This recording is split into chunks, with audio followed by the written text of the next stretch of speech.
কেউ রেজাল্ট জিজ্ঞেস করলে কি বলবো? আচ্ছা আচ্ছা, আসুন আসুন, ফেল হয়ে গেছে, আমি ফেল করেছি আমি। আপনার কি তাতে? আপনার কি তাতে? আপনার বাপের টাকা খাই? আপনার বাপের টাকা পড়েছি আমি?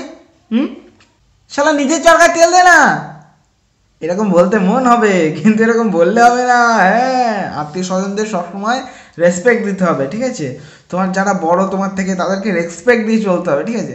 মনের মধ্যে কিন্তু মনে হবে যে শালা তোর টাকায় পড়েছি আমি, তুই তুই কে, হ্যাঁ? তুই বলার কে? কিন্তু এরকম বললে হবে না। মানুষজনকে যে রেসপেক্ট দিয়ে চলে সে জীবনে অনেক বড় হতে পারে, ঠিক আছে? তুমি রেসপেক্ট না দিলে জীবনে বড় হতে পারবে না, ঠিক আছে? ভেতরে মনের মধ্যে এরকম বলতে ইচ্ছা করবে যে ধর শালা, তুই কেন রেজাল্ট জিজ্ঞেস করছিস আমার? হ্যাঁ, তোর টাকায় পড়েছি আমি, হ্যাঁ, তুই নিজের চরকায় কাজ কর গা। কিন্তু এরকমটা বললে হবে না, ঠিক আছে? নিজের সমাজের সামনে ভালো সাজতে হবে, ঠিক আছে? ভালো সেজে কাজটা করতে হবে, হ্যাঁ? বলতে হবে যে হ্যাঁ হ্যাঁ, আমি এবছর পড়তে পারিনি, ঠিক আছে, পরের বছর আমি ঠিক পাস করব, হ্যাঁ, ঠিক মেনটেন করে নেবো আমি নাম্বারটা, ঠিক আছে? মনের মধ্যে মনে হবে যে গালি দিলে ওটাকে, কিন্তু গালি দিলে হবে না, ঠিক আছে? মনে মনে গালি দিতে হবে, মনে মনে, ঠিক আছে? লোকটার সামনে গালি দিলে হবে না, ঠিক আছে?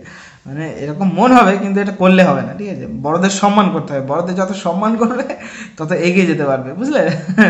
তাহলে রুলটা ফলো করো।